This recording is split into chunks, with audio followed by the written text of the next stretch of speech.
الحمد لله رب العالمين والصلاة والسلام على سيد المرسلين أما بعد فأعوذ بالله من الشيطان الرجيم بسم الله الرحمن الرحيم الصلاة والسلام عليك يا رسول الله وعلى آلك وأصحابك يا حبيب الله الصلاة والسلام عليك يا نبي الله وعلى آلك وأصحابك يا نور الله. اس اعلیٰ حضرت کے سلسلے میں آج کا یہ اجتماع ہے. نبی کریم صلی اللہ تعالیٰ علیہ وسلم کی حدیث مبارک ہے، ترمذی شریف میں روایت کیا، فرمایا کہ میری امت کی مثال بارش کی طرح ہے جس کے بارے میں یہ پتہ نہیں کہ اس کا اول زیادہ بہتر ہے یا اس کا آخر زیادہ بہتر ہے. بعض اوقات بارش کا ابتدائی حصہ فصل کے لیے، باغ کے لیے زیادہ اچھا ہوتا ہے، بعض اوقات اس کا آخری حصہ زیادہ اچھا ہوتا ہے. امت محمدیہ علی صاحبہ الصلاۃ والسلام میں یہ تو ہمارا عقیدہ ہے کہ سب سے افضل ترین گروہ صحابہ کرام کا ہے، اور کوئی شخص، کوئی فرد، کوئی بھی عمل کر کے صحابہ کرام کے مرتبے تک نہیں پہنچ سکتا. بخاری شریف کی حدیث ہے، نبی پاک صلی اللہ تعالیٰ علیہ وسلم نے فرمایا کہ میرے کسی صحابی کا ایک مٹھی بھر جو صدقہ کرنا غیر صحابی کے احد پہاڑ کے برابر سونا صدقہ کرنے سے زیادہ بہتر ہے. تو صحابہ کرام کے ثواب اور مقام و مرتبے کے مطابق غیر صحابی نہیں ہو سکتا، لیکن اللہ تعالیٰ نے مجموعی طور پہ اس امت کو خیر بنایا. اس کے اولین میں بھی خیر ہے، اس کے آخرین میں بھی خیر ہے. اس کے اولین میں بھی بہترین لوگ آئے، اس کے آخری زمانے میں بھی اللہ تعالیٰ نے بہترین لوگوں کو بھیجا. ایک اور حدیث مبارک ہے کنز العمال کی، نبی پاک صلی اللہ تعالیٰ علیہ وسلم نے فرمایا رحمت اللہ علی خلفائی، فرمایا کہ جو میرے خلفاء ہیں، جو میرے نائبین ہیں، میرے جانشین ہیں، ان پہ اللہ کی رحمت ہو. صحابہ کرام نے عرض کی یا رسول اللہ آپ کے خلفاء کون ہیں؟ فرمایا الذین یحیون سنتی ویعلمونها الناس، فرمایا میرے خلفاء وہ ہیں جو میری سنت کو زندہ کریں گے اور دوسرے لوگوں کو سکھائیں گے.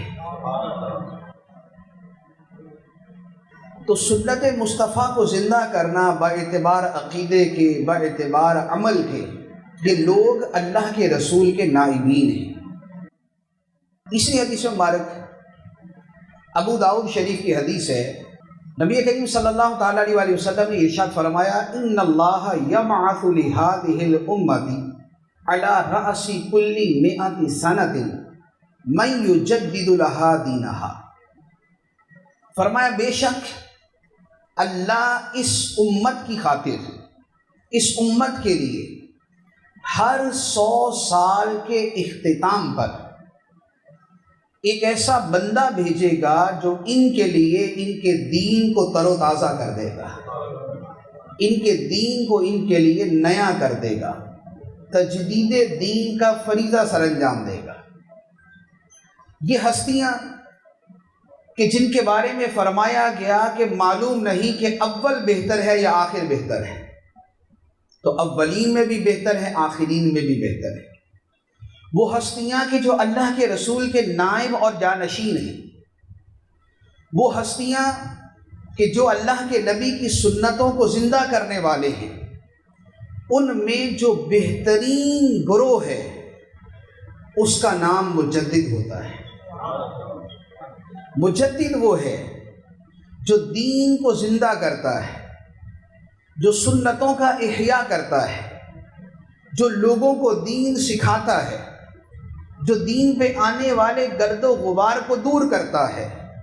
جیسے ایک باغ ہوتا ہے جس کی دیکھ بھال نہ کی جائے تو وہاں جھاڑ چنکار جمع ہو جاتا ہے، وہاں پر اس کے پتے خشک ہو جاتے ہیں، اس کی گھاس سڑنے لگتی ہے، اس کے درخت بے پھل ہونے لگتے ہیں، اس کا منظر بڑا بدنما سا ہو جاتا ہے. لیکن اگر کوئی بہترین قسم کا باغبان آ جائے، کوئی بہترین قسم کا باغبان آ جائے، وہ نئے سرے سے صفائی کرے، بہترین انداز میں پانی دینا شروع کرے، اس کی تراش خراش کو صحیح کرنا شروع کر دے، اس میں آنے والی غلط چیزوں کو وہاں سے ہٹا دے، تو کچھ ہی عرصے کے اندر وہ باغ دوبارہ لہلہانے لگتا ہے، وہ باغ دوبارہ دمکنے لگتا ہے، اس کے پھل دوبارہ نمودار ہو جاتے ہیں، اس کی ہریالی دوبارہ نظر آنا شروع ہو جاتی ہے، اس کا سبزہ آنکھوں کو ٹھنڈا کرتا ہے. تو مجدد کا معاملہ دین کے ساتھ ایسا ہی ہوتا ہے. جب دین کے اندر تحریفات ہو، جب دین کے اندر اہل باطل اپنی خواہشات کو شامل کر لیں، جب دین کے اندر رنگ برنگی رنگ آمیزیاں کی جائیں، تو اللہ تعالیٰ پھر کسی مجدد کو بھیجتا ہے. وہ ان فتنوں کا قلع کما کرتا ہے، ان فتنوں کا خاتمہ کرتا ہے، سنت کو زندہ کرتا ہے، نبی پاک علیہ الصلاۃ والسلام کے اصل طریقے کو سامنے لے کے آتا ہے، اور زمانہ یہ کہنے پہ مجبور ہو جاتا ہے کہ اس صدی کا مجدد ہی ہے. اعلیٰ حضرت امام اہل سنت مجدد دین و ملت الشاہ امام احمد رضا خان علیہ رحمۃ الرحمان مجددین کی فہرست کے ایک خوبصورت چمکتے ہوئے ستارے. مجدد کی خوبیاں اور خصوصیات کیا ہوتی ہیں؟ مجدد کا معاملہ یہ ہے کہ اپنی قوت ایمانی میں اہل زمانہ پہ فائد ہوتا ہے، اپنے علمی مرتبے میں اپنے زمانے والوں سے آگے ہوتا ہے، اپنے عمل، تقوی، اپنے اصلاح نفس، اپنے تزکیہ نفس کے اندر دوسروں سے برتر ہوتا ہے، خدمت دین میں دوسروں سے آگے ہوتا ہے. اللہ تعالیٰ اسے شہرت عظیمہ اور شہرت تامہ عطا فرماتا ہے. اب آپ ان اوصاف کو اگر سامنے رکھیں، قوت ایمانی، علمی برتری، عملی بلندی، خدمت دین اور شہرت عظیم، اگر ان چیزوں کو سامنے رکھیں تو پچھلی صدی میں پوری دنیا میں اعلیٰ حضرت جیسی ہستی کوئی اور نظر نہیں آتی. اور اعلیٰ حضرت کا جتنا شہرہ پچھلی صدی میں تھا اس سے زیادہ اس صدی میں، جتنا شہرہ پچھلی صدی میں تھا اس سے زیادہ اس صدی میں. اب اعلیٰ حضرت علیہ رحمٰن کا جو میں نے عرض کیا کہ مجدد کے جو اوصاف ہوتے ہیں اس میں اس کا ایمان، اس کا علم، اس کا عمل، اس کی خدمت دین، اس کی شہرت. ایمان کا معاملہ یہ ہے کہ اللہ تعالیٰ ارشاد فرماتا ہے أَفَمَنْ شَرَحَ اللَّهُ صَدْرَهُ لِلْإِسْلَامِ فَهُوَ عَلَى نُورٍ مِّن رَبِّهِ. فرمایا وہ شخص کہ جس کے سینے کو اللہ نے اسلام کے لیے کھول دیا، فرمایا ایسا شخص اپنے رب کی طرف سے نور پر ہوتا ہے. جب قوت ایمانی آتی ہے تو بندہ نور ایمان پہ ہوتا ہے. اللہ تعالیٰ نے قرآن پاک میں فرمایا اولئک الذین امتحن اللہ قلوبہم للتقوی. یہ وہ لوگ ہیں جن کے دلوں کو اللہ نے تقوی کے لیے منتخب کر لیا. اللہ تعالیٰ قرآن پاک میں ارشاد فرماتا ہے اولئک کتب فی قلوبہم الایمان. یہ وہ لوگ ہیں جن کے دلوں میں اللہ نے ایمان نقش کر دیا، جن کے دلوں میں اللہ نے ایمان نقش کر دیا، لکھ دیا. اب یہ وہ ہستیاں، اس میں بہت سے اہل ایمان ہوتے ہیں، لیکن مجدد کا مرتبہ اس میں کیا ہے اور بطور خاص اعلیٰ حضرت کی شان کیا ہے کہ اعلیٰ حضرت علیہ رحمہ خود ایک جگہ ارشاد فرماتے ہیں، فرمایا خدا کی قسم اگر میرے دل کو چیر کے دیکھا جائے تو اس کے ایک ٹکڑے پر لا الہ الا اللہ ہوگا، دوسرے پر محمد رسول اللہ ہوگا. اولئک کتب فی قلوبہم الایمان. یہ وہ لوگ ہیں جن کے دلوں میں اللہ نے ایمان نقش کر دیا ہے، لکھ دیا ہے۔ اور ایمان کے حوالے سے نبی پاک صلی اللہ تعالیٰ علیہ وسلم فرماتے ہیں من احب للہ وابغض للہ واعطى للہ ومنع للہ فقد استکمل الایمان۔ جس نے اللہ کی خاطر محبت کی، جس سے بھی محبت کی، اللہ کی خاطر محبت کی، اور جس سے بغض رکھا، اللہ کی خاطر بغض رکھا، جسے دیا تو اللہ کی محبت میں دیا، اور جس سے روک لیا اللہ کی محبت میں اسے روک لیا۔ فرمایا جس میں یہ اوصاف پائے جائیں، فرمایا فقد استکمل الایمان، اس نے اپنے ایمان کو مکمل کر لیا۔ جب محبت و نفرت بھی خدا کے لیے، جب لینا دینا بھی خدا کے لیے، اور جب دل و دماغ کی کیفیت یہ ہے کہ اپنا عزیز وہ ہے جسے تو عزیز ہے، ہم کو ہے وہ پسند جسے آئے تو پسند۔ اپنا عزیز وہ ہے جسے تو عزیز ہے، ہم کو ہے وہ پسند جسے آئے تو پسند۔ تو یہ ہوتا ہے ایمان۔ اب اعلیٰ حضرت رحمہ مجدد ہیں، اور مجدد ایمان کے اعلیٰ مرتبے پر ہوتا ہے، مجدد ایمان کے اعلیٰ مرتبے پر ہوتا ہے۔ اعلیٰ حضرت کے جو ایمان کا اظہار ہے وہ کس صورت میں ہے؟ وہ ایمان کی جان اور روح ایمان عشق مصطفیٰ کی صورت میں ہے۔ اور نبی پاک صلی اللہ علیہ وآلہ وسلم کی محبت جان ایمان ہے، یہ خود سرکار نے ارشاد فرمایا، بخاری شریف کی حدیث ہے، فرمایا لا یؤمن احدکم حتی اکون احب الیہ من والدہ وولدہ والناس اجمعین۔ فرمایا تم میں کوئی شخص اس وقت تک مومن نہیں ہو سکتا جب تک میں اسے، اس کے باپ، اس کی اولاد اور تمام لوگوں سے زیادہ محبوب نہ ہو جاؤں، جب تک سب سے زیادہ محبوب نہ ہو جاؤں، باپ سے بڑھ کے پیارا، اولاد سے بڑھ کر پیارا، اور تمام انسانوں سے بڑھ کر پیارا نہ ہو جاؤں، تب تک تم میں کوئی شخص مومن نہیں ہو سکتا۔ تو ایمان کی جو جڑ بنیاد ہے، جو ایمان کی روح ہے، جو ایمان کی جان ہے، وہ نبی پاک صلی اللہ تعالیٰ علیہ وآلہ وسلم کی محبت ہے۔ اور اعلیٰ حضرت کی محبت رسول اور آپ کا عشق رسول، سبحان اللہ، اعلیٰ حضرت رحمہ کی جو محبت رسول اور عشق رسول ہے، وہ اس انداز کا ہے کہ جو صحابہ کرام کی زندگیوں میں نظر آتا تھا کہ نبی پاک صلی اللہ علیہ وآلہ وسلم کی بارگاہ میں حاضر ہوتے اور کوئی بات کرنی ہوتی تو بات کرنے سے پہلے عرض کرتے فدا کا ابی و امی یا رسول اللہ،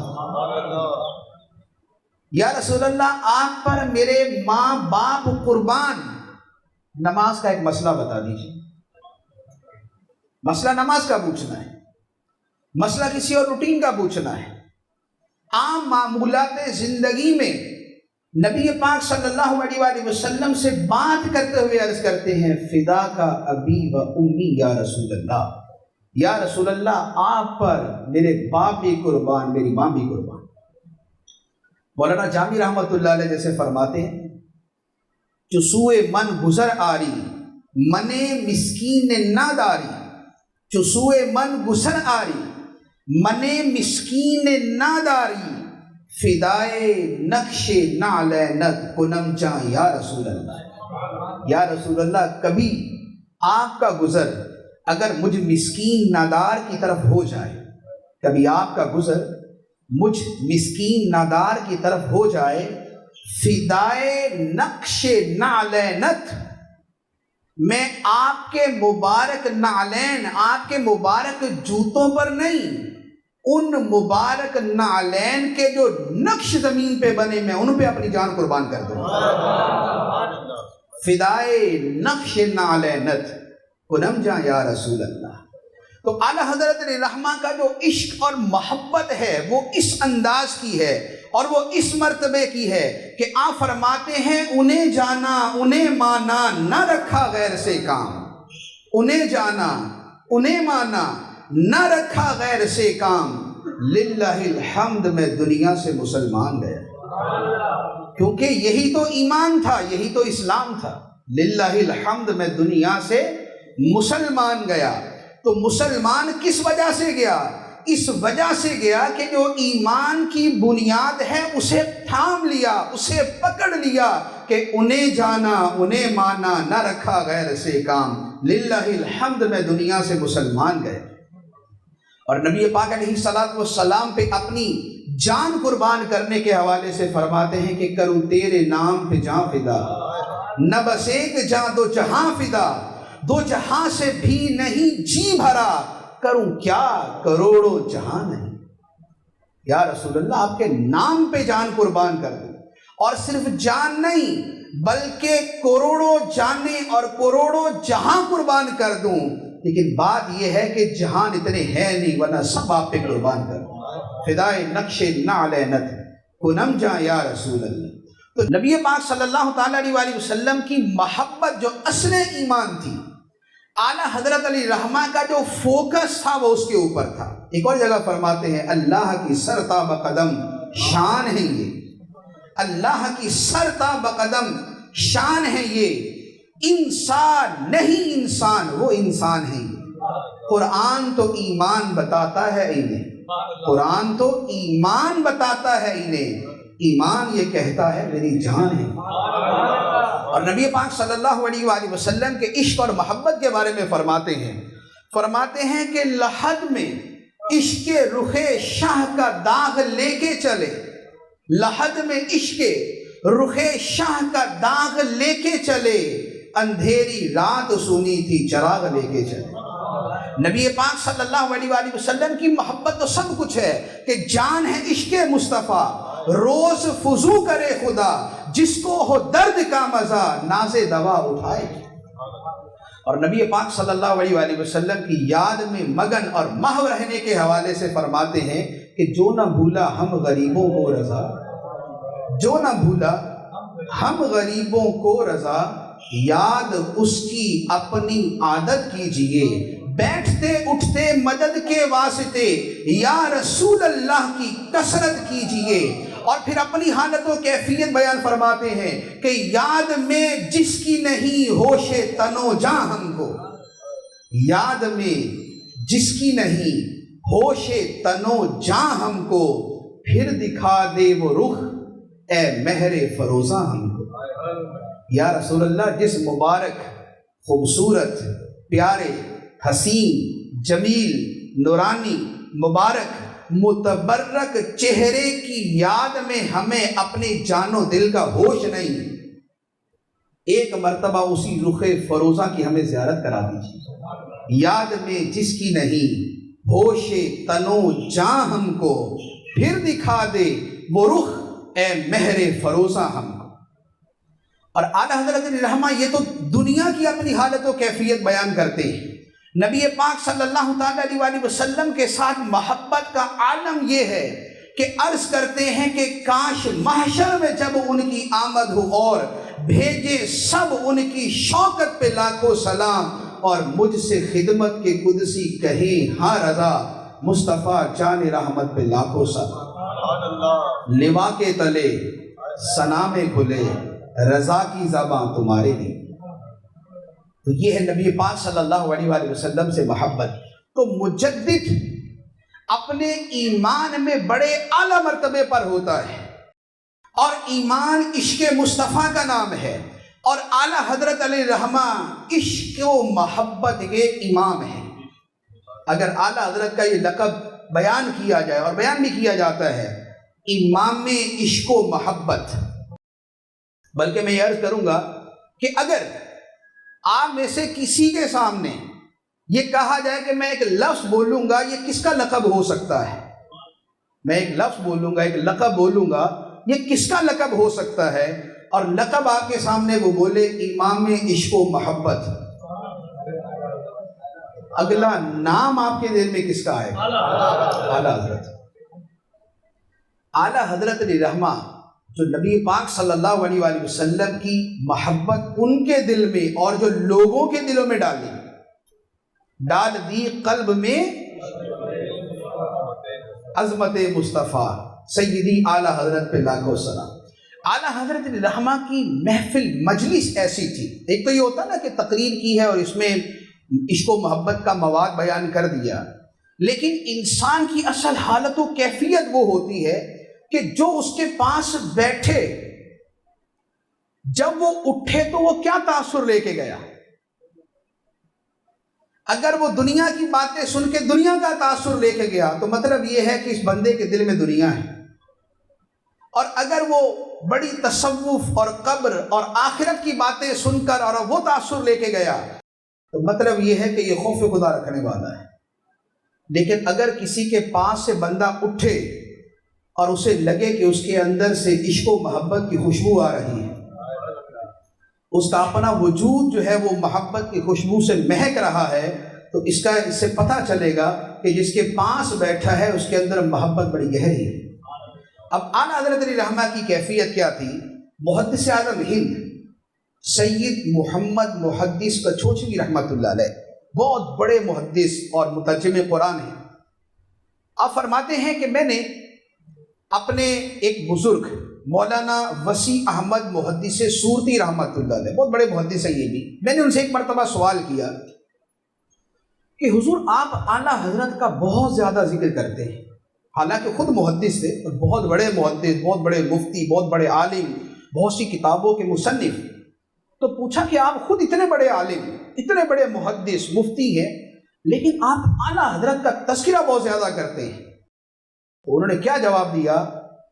فرمایا کہ بیٹا سب سے بڑی دولت وہ علم نہیں جو میں نے مولانا اسحاق صاحب سے پڑھا جو ان کے استاد تھے، فرمایا سب سے بڑی دولت وہ علم نہیں جو میں نے مولانا اسحاق صاحب سے پڑھا، اور سب سے بڑی دولت وہ بیعت نہیں جو میں نے اپنے پیر مولانا فضل الرحمان گنج مراد آبادی سے کی، فرمایا سب سے بڑی دولت وہ ایمان ہے جو میں نے اعلیٰ حضرت سے پائی ہے، جو میں نے اعلیٰ حضرت سے پائی ہے۔ اور پھر فرمایا کہ میرے دل میں مدینہ بسانے والے اعلیٰ حضرت ہیں، فرمایا میرے دل میں مدینہ بسانے والے اعلیٰ حضرت ہیں، اس لیے جب ان کا ذکر ہوتا ہے میری روح تازہ ہو جاتی ہے اور ان کے ایک ایک کلمے کو اپنے لیے مشعل ہدایت سمجھتا۔ یہ تھی کہ وقت کے اتنے بڑے عالم، مفتی، محدث اعلیٰ حضرت کے پاس بیٹھتے ہیں تو مدینے کی محبت، مدینے کی محبت، مدینے کی محبت اتنی رچ بس جاتی ہے کہ وہ کہتے ہیں کہ میرے دل میں مدینہ بسانے والے اعلیٰ حضرت ہیں، میرے دل میں مدینہ بسانے والے اعلیٰ حضرت۔ تو یہ اعلیٰ حضرت علیہ رحمہ کی قوت ایمانی تھی۔ اب دوسری بات قوت علمی، کہ اعلیٰ حضرت علیہ رحمہ علم کے اندر اپنے زمانے کے فائق ترین شخص تھے، فائق ترین ہستی تھے۔ اب اعلیٰ حضرت کے علم کا معاملہ وہ ہے کہ اگر یہاں پر بھی میں ایک سوال کروں یا آپ سے کوئی بھی سوال کرے کہ یہ بتائیں کہ کوئی ایسا بندہ کہ جس ایک بندے کو 100 سے زیادہ علوم کے اندر مہارت ہو، کون ہوگا؟ سارے کہیں گے اعلیٰ حضرت۔ کہا جائے کہ اگر 100 سے زیادہ علوم میں کتابیں لکھنے والا کوئی آدمی ہو وہ کون ہوگا؟ سارے کہیں گے اعلیٰ حضرت۔ تو اعلیٰ حضرت رحمہ کا علم یہ تھا۔ اچھا پھر علم کے اندر دو قسمیں ہوتی ہیں، ایک ہوتی ہے علوم اصلیہ اور ایک ہوتی ہے علوم زائدہ۔ علوم اصلیہ سے مراد ہوتی ہے قرآن، حدیث، فقہ، عقیدہ، یہ علوم اصلیہ کے اندر آتے ہیں۔ اور علوم زائدہ یہ ہے کہ جیسے مثال کے طور پہ اور جو دنیاوی علوم ہے، جغرافیے کا ہے، میتھ کا ہے، شاعری کا ہے، ادب کا ہے، زبان دانی کا ہے، یہ سارے علوم زائدہ ہیں۔ اب مجدد کا جو اصل معاملہ ہے وہ علوم اصلیہ کے ساتھ ہوتا ہے۔ مجدد اس لیے مجدد نہیں ہوتا بہت بڑا شاعر ہے یا بہت بڑا ریاضی دان ہے یا بہت بڑا جغرافیہ دان ہے، مجدد اس لیے مجدد ہوتا ہے کہ دینی علوم کے اندر اس کا مقام بہت بلند ہوتا ہے۔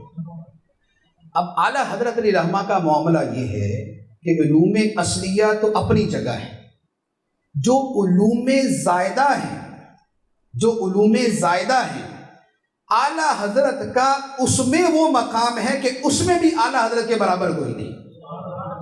جو علوم زائدہ ہیں اس میں بھی اعلیٰ حضرت کے برابر کوئی نہیں. آپ نے کئی واقعات سنے ہوں گے، جیسے ریاضی کے بارے میں ہندوستان کے ماہر ترین ریاضی دان سر ضیاء الدین ایک مسئلے کے اندر اٹک گئے اور بڑا ہندوستان کے ماہرین سے پوچھا، حل نہیں ملا، تو انہوں نے کہا چلے میں جرمنی جاتا ہوں جہاں سے میں پڑھ کے آیا ہوں، اور وہاں جو ماہرین ہیں سائنسدان ہیں میں ان سے پوچھتا ہوں. تو وہاں پر سید سلیمان اشرف بہاری رحمۃ اللہ علیہ نے فرمایا کہ بھئی ہمارے ایک مولانا صاحب بھی ہیں، ان کی ریاضی بھی بڑی اچھی ہے، ان کے پاس چلتے ہیں. تو اب اس طرح کی بات سن کے ویسے تو یہی ہے نا کہ بندہ دوسرے کا منہ دیکھے کہ اس کی طبیعت ٹھیک ہے، یہ بات کیا کر رہا ہے، یعنی کہاں ریاضی کا مسئلہ، کہاں میرے جیسا ماہر ریاضیات، اور کہاں یہ کہہ رہے ہیں کہ مولوی صاحب سے پوچھ لیتے. انہوں نے کہا بھائی وہ طلاق کا مسئلہ تھوڑی ہے کہ جناب آپ کے مولانا صاحب سے پوچھ لیں. انہوں نے کہا نہیں آپ پوچھنے میں کیا، جرمنی بھی جا ہی رہے ہیں، یہ بریلی تو قریب ہے، علی گڑھ سے بریلی آنا تھا، چلو چلتے ہیں. اعلیٰ حضرت علیہ رحمہ کے پاس آئے تو اعلیٰ حضرت عصر کی نماز کے لیے وضو کرنے لگے تھے. وضو کیا، فرمایا کہ ہاں بھائی صاحب ذرا بتائیے کیا مسئلہ ہے. انہوں نے کہا نہیں آپ نماز پڑھ لیں، نماز کے بعد بیٹھتے ہیں تسلی سے، پھر اس پہ ڈسکس کریں گے، کچھ میں تفصیل عرض کروں گا، کچھ آپ جواب دیں گے. فرمایا ٹھیک ہے لیکن بتا تو دیں کہ مسئلہ کیا ہے. تو انہوں نے مسئلہ بیان کیا کہ یہ مسئلہ ہے. تو اعلیٰ نے فرمایا اس کا تو یہ جواب بنتا ہے، اس کا تو یہ جواب بنتا ہے. وہ سر ضیاء الدین کہتے ہیں کہ میں دنگ رہ گیا اور آج تک صرف سنا تھا کہ بہت سے لوگوں کو یا بعض لوگوں کو اللہ علم لدنی عطا فرماتا ہے. آج میں نے اپنی آنکھوں سے دیکھ لیا، آج میں نے اپنی آنکھوں سے دیکھ لیا کہ جنہیں اللہ اپنی طرف سے علم عطا فرماتا ہے. تو یہ اعلیٰ حضرت، اب ریاضی کا علم علوم زائدہ میں سے ہے، اس کا مجدد ہونے کے ساتھ کوئی تعلق نہیں ہے، لیکن اعلیٰ حضرت علیہ رحمہ اپنے حجرے میں بیٹھ کے ایک پیپر کے اوپر تھوڑا سا حساب کتاب اور ضرب تقسیم کرتے ہیں اور اللہ تعالیٰ کی طرف سے اتنے علوم عطا کر دیے جاتے ہیں. شاعری کا علم دیکھیے، اعلیٰ حضرت کی شاعری کیسی، قصیدہ معراجیہ کے اوپر تو کیا کیا علماء نے کلام کیا ہے. ایک بزرگ فرماتے ہیں کہ ایک مرتبہ لکھنؤ کے بڑے بڑے استاد شعراء تھے ایک جگہ پہ، تو میں نے قصیدہ معراجیہ پڑھا.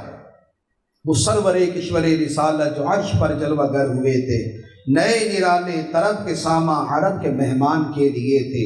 غبار بن کر نثار جائیں، کہاں اب اس رہ گزر کو پائیں. ہمارے دل حوریوں کی آنکھیں فرشتوں کے پر جہاں بچھے تھے. تبارک اللہ یہ شان تیری، تجھی کو زیبا ہے بے نیازی. کہاں تو وہ جوش لن ترانی، کہاں تقاضے وصال کے تھے. تو یہ قصیدہ پڑھ کے سنایا، پوچھا کہ اس کی زبان کے بارے میں کیا کہتے ہیں، اس کی اردو کیسی، اس کا ادب کیسا، اس کی سلاست کیسی، اس میں روانی کیسی. تو جو وہاں پر افراد موجود تھے انہوں نے کہا کہ اس قصیدے کی زبان کوثر و تسنیم سے دھلی ہوئی ہے، جنت کے پانیوں سے دھلی ہوئی ہے. اتنی شستہ، اتنی شائستہ، اتنی نفیس، اتنی خوبصورت، اتنی روانی، اتنی سلاست، اتنا اعلیٰ ادب، اتنا بہترین الفاظ کا چناؤ اور اتنا حسن ترتیب ہے کہ گویا یہ کلام کوثر و تسنیم سے دھلی ہوئی زبان سے لکھا گیا ہے.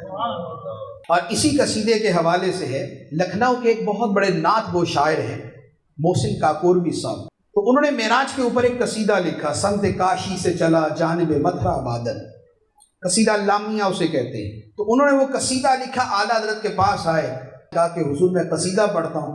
فرمایا ایک میں نے بھی لکھا، پہلے وہ سن لیتے. انہوں نے کہا جی حضور آپ پہلے بیان فرمائیں. تو اعلیٰ حضرت نے پھر وہ قصیدہ پڑھا، اور جب وہ قصیدہ پڑھا، محیط کی چال سے تو پوچھو کدھر سے آئے کدھر گئے تھے. گمان امکان کے جھوٹے نقطوں تم اول آخر کے پھیر میں ہو. محیط کی چال سے تو پوچھو کدھر سے آئے کدھر گئے تھے. سراغ عین و متاں کہاں تھا، نشان کیف و الا کہاں تھا. نہ کوئی ساتھی نہ کوئی راہی، نہ سنگ منزل مرحلے تھے. تو اعلیٰ نے جب یہ قصیدہ پڑھ کے سنایا تو انہوں نے اپنا قصیدہ لپیٹ لیا. فرمایا حضور آپ کے اس قصیدے کے بعد میں اپنا قصیدہ نہیں سنا سکتا، کیونکہ جس سٹینڈرڈ کا، جس معیار کا قصیدہ اعلیٰ حضرت نے لکھا تھا اس معیار کا وہ قصیدہ نہیں تھا. میں نے وہ قصیدہ پڑھا ہے سارا، میں نے پڑھا ہے وہ سارا، اور آپ یقین کیجئے وہ واقعی ایسا انہوں نے صحیح کیا تھا جو لپیٹ لیا تھا کہ اعلیٰ حضرت کے کلام کی جو بلندی تھی وہ بالکل ایک دنیا ہی جدا تھی، ایک دنیا ہی جدا تھی.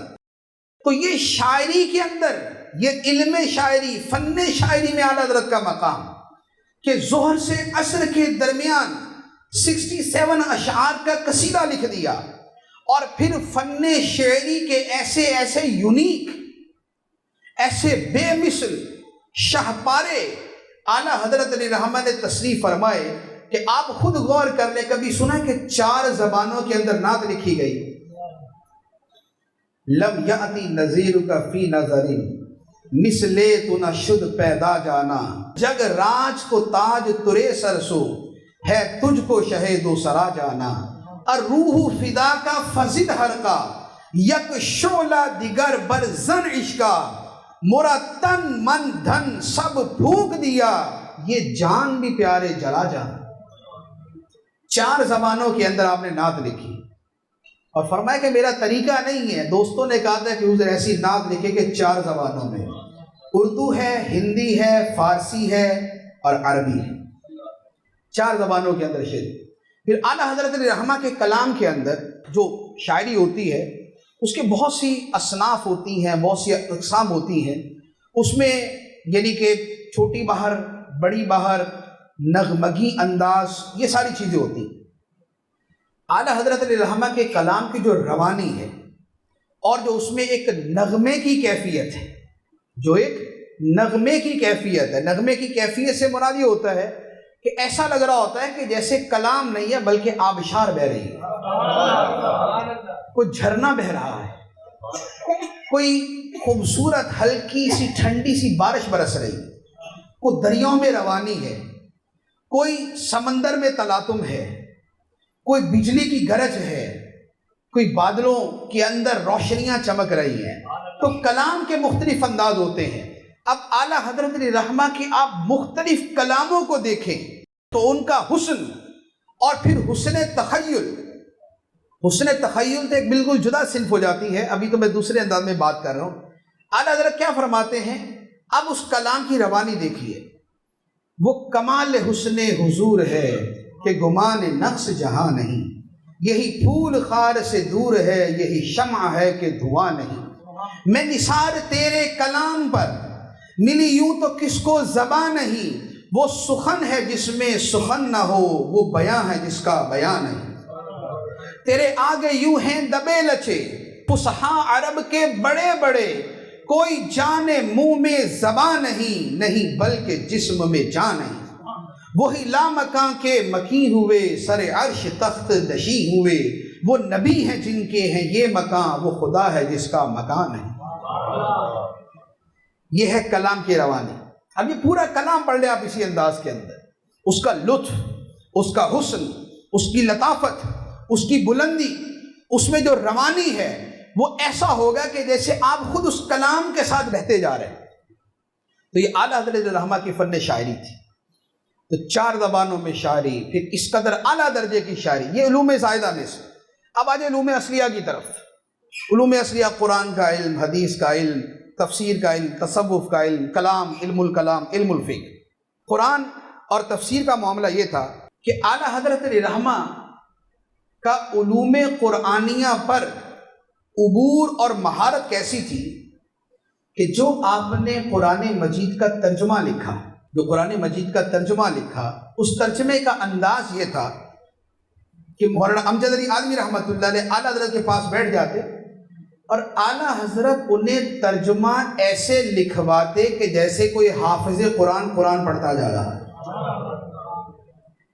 ایسا نہیں کہ قرآن پاک سامنے رکھا ترجمہ کر رہے ہیں، بلکہ ترجمہ سیدھا سیدھا ہو رہا ہے۔ تمام تعریفیں اللہ کے لیے جو تمام جہانوں کا پالنے والا ہے، بہت مہربان، رحم کرنے والا، روز جزا کا مالک، تیری ہی ہم عبادت کرتے ہیں، تجھی سے مدد مانگتے ہیں، ہمیں سیدھے راستے پر چلا، راستہ ان لوگوں کا جن پر تو نے انعام کیا، نہ ان کا جن پر غضب ہوا اور نہ گمراہوں کا۔ یوں کر کے سارا ترجمہ چلتا جا رہا ہے۔ اور یوں ترجمہ کرنے کے بعد کیا ہوتا کہ صدر الشریعہ فرماتے ہیں کہ میں بعد میں بہت سے حواشی اور تفسیریں وغیرہ لے کے بیٹھتا کہ اعلیٰ حضرت نے جو ترجمہ کیا اس کو چیک بھی کر لوں کہ تفسیروں کے کتنا مطابق ہے۔ ایسا نہ ہو کہ کوئی راجح قول ہے، زیادہ صحیح قول ہے، ترجمہ اس کے برخلاف ہو گیا۔ تو صدر الشریعہ فرماتے ہیں کہ جب میں حواشی اور یہ سب لے کے بیٹھتا تو مجھے پتہ یہ چلتا کہ کسی بھی لفظ کے بارے میں ترجمے کے اعتبار سے جو بہترین قول تھا اعلیٰ حضرت علیہ الرحمہ نے اسی قول کے مطابق ترجمہ کیا. یہ ہے علم قرآن کے اوپر. ایک مرتبہ کسی نے اعلیٰ حضرت سے کہا کیا حضور کو قرآن پاک کی تفسیر لکھیں آپ. فرمایا کہ سورہ والضحیٰ کی تفسیر جو ہے وہ لکھنا شروع کی تھی تو 80 کاپیاں بھر گئی. سورہ والضحیٰ کی تفسیر لکھنا شروع کی تھی، 80 کاپیاں بھر گئی. تو فرمایا اتنا وقت کہاں سے لاؤں کہ پورے قرآن کی تفسیر لکھ سکوں. اور پھر اعلیٰ حضرت رحمہ کے جو علوم قرآنیہ کی مہارت ہے اور اس کے ساتھ جو ایمان اور عقیدے کی حفاظت ہے وہ کیا ہے کہ اچھے اچھے اردو کے ترجمہ کرنے والے ترجمے میں کیا سے کیا کر گئے، لیکن اعلیٰ حضرت کی زبان سے جو الفاظ ادا ہوئے تفسیروں کے مطابق جدا ہیں، عقائد اسلامیہ کے مطابق جدا ہیں. قرآن کی آیت وَمَكَرُوا وَمَكَرَ اللَّهُ وَاللَّهُ خَيْرُ الْمَاكِرِينَ، بہت سے ترجمہ کرنے والوں نے ترجمہ کیا کہ کافروں نے مکر کیا اور اللہ نے بھی مکر کیا اور اللہ سب سے بہترین مکر کرنے والا ہے. معاذ اللہ. اب اللہ تعالیٰ کے لیے مکر کا لفظ استعمال کرنا اردو میں بے ادبی. عربی زبان کا اپنا اسلوب ہے، اردو کا اپنا ہے. اعلیٰ حضرت نے اس کا ترجمہ کیا اور کافروں نے مکر کیا اور خدا نے خفیہ تدبیر فرمائی اور اللہ بہترین خفیہ تدبیر کرنے والا ہے. عظمت الہی، توحید الہی، عظمت خداوندی کا پاس، اور اسی طرح جہاں عظمت رسالت کا معاملہ ہے. قرآن مجید کی آیت اللہ تعالیٰ فرماتا ہے وَوَجَدَكَ ضَالًّا فَهَدَىٰ. کئیوں نے اس کا ترجمہ کر دیا اور اللہ نے اے نبی تجھے گمراہ پایا تو ہدایت دے دی.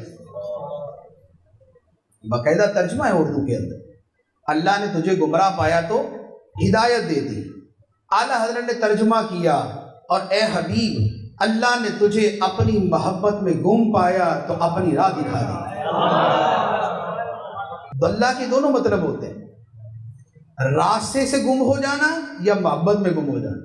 تو انہوں نے گمراہ کر دیا کہ راہ ہدایت سے ہٹ گئے اور اعلیٰ حضرت نے محبت کے ساتھ کر دیا کہ محبت میں گم پایا تو اپنے آپ کو راہ دکھا دی. تو یہ اعلیٰ حضرت رحمہ کے علوم قرآن. علوم حدیث کا معاملہ یہ ہے، یہی بزرگ جن کا میں نے ابھی تذکرہ کیا محدث سورتی رحمۃ اللہ علیہ، ان سے انہی بزرگوں نے سوال کیا، محدث اعظم ہند نے کہا کہ حضور یہ بتائیں اعلیٰ حضرت علم حدیث میں کیا آپ کے برابر ہیں؟ اعلیٰ حضرت علم حدیث میں کیا آپ کے برابر ہیں؟ اب یہ سوال اس لیے کیا کہ محدث صورتی حدیث میں پورے ہندوستان میں موجود تھے. تو اب کسی کے بارے میں یہ سوال کیا جاتا ہے نا کہ بھئی کیا وہ آپ کے برابر کے ہیں؟ تو محدث صورتی نے جواب دیا نہیں. انہوں نے پوچھا کہ کیا اعلیٰ حضرت آپ کے برابر ہیں؟ فرمایا نہیں. پھر فرمایا شہزادے بات سنو، میرے کلام کا یہ مطلب نہ سمجھنا کہ اعلیٰ حضرت میرے برابر نہیں. میرے کلام کا مطلب یہ ہے میں ان کے برابر نہیں. پھر فرمایا کہ اعلیٰ حضرت تو امیر المومنین فی الحدیث ہیں.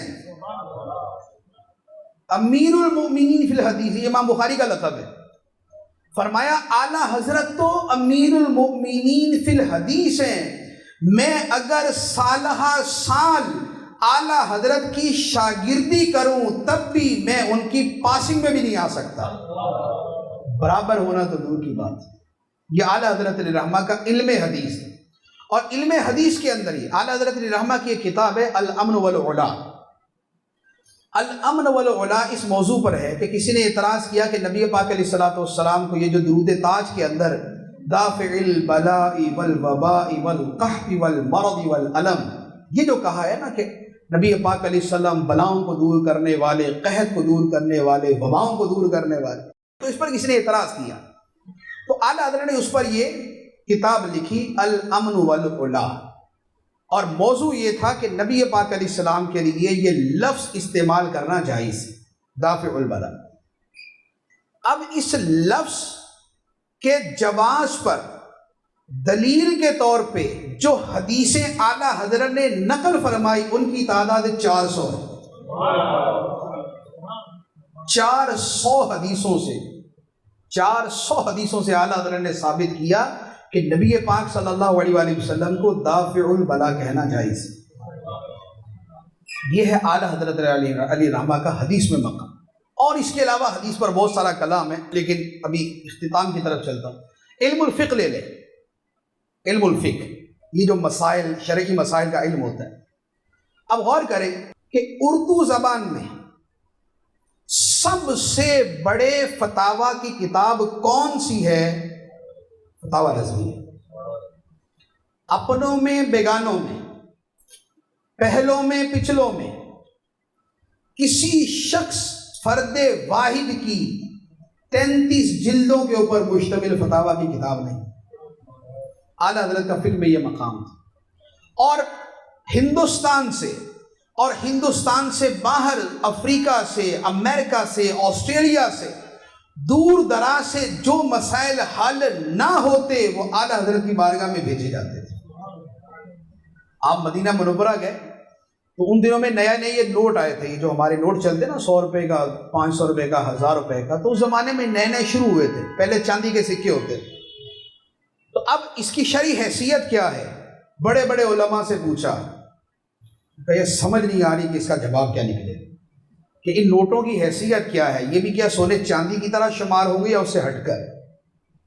حتیٰ کہ جو مکہ مکرمہ کے بہت بڑے عالم تھے انہوں نے کہا کہ علم علماء کی گردنوں میں امانت ہے، مراد یہ کہ کسی بڑے والے سے پوچھ لو، ہمیں تو نہیں آتا۔ اعلیٰ حضرت نے رحمہ کے سامنے یہ مسئلہ پیش کیا، آپ نے ایک دن کے اندر پوری کتاب لکھ کے اس کا جواب عطا فرما دیا۔ ایک دن کے اندر پوری کتاب لکھ کے اس مسئلے کا جواب عطا فرما۔ تو یہ اعلیٰ حضرت رحمہ کا علم فقاہت ہے۔ علم تصوف کا معاملہ یہ ہے کہ فتاوی رضویہ شریف کا پڑھنے والے کو پتہ ہے کہ تصوف کی کوئی کتاب ایسی نہ تھی جو اعلیٰ حضرت کی نظروں سے نہ گزری ہوئی، ہر کتاب پہ نظر۔ یہ مجدد کا علمی مقام۔ عملی مقام جو ہے، اب بالکل آخری بات عرض کرتا ہوں، عملی مقام کیا تھا؟ ایک بزرگ کہتے ہیں کہ میں اعلیٰ حضرت علی رحمہ کے آستانے پہ حاضر تھا، تو ایک بوڑھے زمیندار کو میں نے دیکھا کہ اعلیٰ حضرت کے آستانے پہ جھاڑو دے رہا ہے۔ بوڑھا آدمی 80 سال کا ہوگا اور جھاڑو دے رہا ہے، اور ہے بھی زمیندار، یعنی اچھا کھاتا پیتا آدمی۔ تو میرے دل میں خیال آیا کہ یار یہ اتنا بوڑھا بزرگ آدمی ہے، سفید ریش ہے، اور یہ اعلیٰ حضرت کے آستانے پہ جھاڑو دے رہے، اس کی تو عمر بھی اعلیٰ حضرت سے زیادہ ہے۔ تو اس نے کہا کہ بزرگوار، آپ اعلیٰ حضرت کے یہاں پر جھاڑو دے رہے ہیں؟ تو فرمایا کہ میں نے بڑے لوگوں کو دیکھا ہے، کوئی جوانی میں نیک بنا، کوئی بڑھاپے میں نیک بنا، اعلیٰ حضرت کا بچپن بھی میری نگاہوں کے سامنے گزرا ہے، ان کا لڑکپن بھی میری نگاہوں کے سامنے گزرا، ان کی جوانی بھی میری نگاہوں کے سامنے گزری، اور اب بڑھاپا بھی اپنی آنکھوں سے دیکھ رہا ہوں۔ بچپن سے لے کر آج تک ان کو متقی ہی متقی پایا ہے۔ تو فرمایا کہ میں نے ان کی بیعت ان کی پوری زندگی دیکھ کر کی ہے، اس لیے ان کے در پہ آستانے پہ جھاڑو دینا بھی سعادت ہے۔ تو یہ اعلیٰ حضرت رحمہ کی ذات مبارک جو خدمت دین ہے، جو کتابیں تصنیف فرمائی، 1000 سے زیادہ کتابیں، اور اس کے علاوہ عقیدے کا تحفظ، عقیدے کا دفاع، تو برحق کہا جو امیر علیہ سنت فرماتے ہیں کہ تو نے باطل کو مٹایا اے امام محمد رضا، دین کا ڈنکا بجایا اے امام محمد رضا۔ اللہ تبارک و تعالی اعلیٰ حضرت رحمہ کی سچی محبت عطا فرمائے، آپ کی تعلیمات پہ عمل کی توفیق عطا فرمائے، آمین بجاہ نبی کے امین صلی اللہ علیہ وسلم۔